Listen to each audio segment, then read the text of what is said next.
ശബരിമല തീർത്ഥാടകർ സഞ്ചരിച്ച mini bus നിയന്ത്രണം വിട്ടുമറിഞ്ഞ നിരവധി പേർക്ക് പരിക്ക്. മുണ്ടക്കയം പെരുവന്താനത്താണ് ദേശീയപാതയിൽ അപകടമുണ്ടായത്.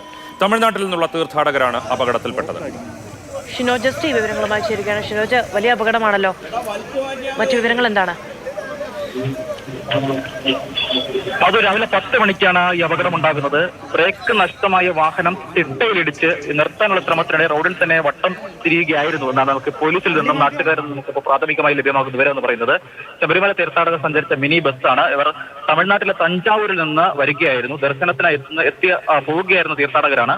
10 മണിയോടുകൂടിയാണ് അപകടമുണ്ടാകുന്നത്. ഈ മിനി ബസ്സിൽ ഏകദേശം 12ഓളം ആളുകൾ ഉണ്ടായിരുന്നു എന്നാണ് മനസ്സിലാക്കാൻ കഴിയുന്നത്. ഇതിൽ 5 പേർക്കാണ് ഇപ്പോൾ പരിക്കേറ്റിരിക്കുന്നത്. ഈ പരിക്കേറ്റവരുടെ ഒന്ന് നോക്കിയാൽ ഈ അപകടം എന്തോ ഭാഗ്യത്തിന് അങ്ങനെയെങ്കിലും തീർന്നല്ലോ എന്ന് ആലോചിക്കേണ്ട സാഹചര്യമാണ്. അത്തരം ഒരു കയറ്റത്തിനിടയിൽ നിന്ന് താഴേക്ക് വലിയ താഴ്ചയാണ്. അവിടെ നിന്ന് ബ്രേക്ക് ഒരു വാഹനത്തിന് നഷ്ടമാവുക എന്ന് പറഞ്ഞാൽ അതിന്റെ വലിയ ദുരന്തങ്ങൾ ഉണ്ടാകാം. ഇതിപ്പോ ആ റോഡിൽ തന്നെ അത് വട്ടം വീണത് കൊണ്ടാണ് ഇത്രയും പരിമിതമായ ഒരു അപകടം ഉണ്ടായത്. തീർച്ചയായും അത് കാരണം മുണ്ടക്കയം പെരുവന്താനത്താണ് ഇത്തരത്തിൽ അപകടമുണ്ടായത്.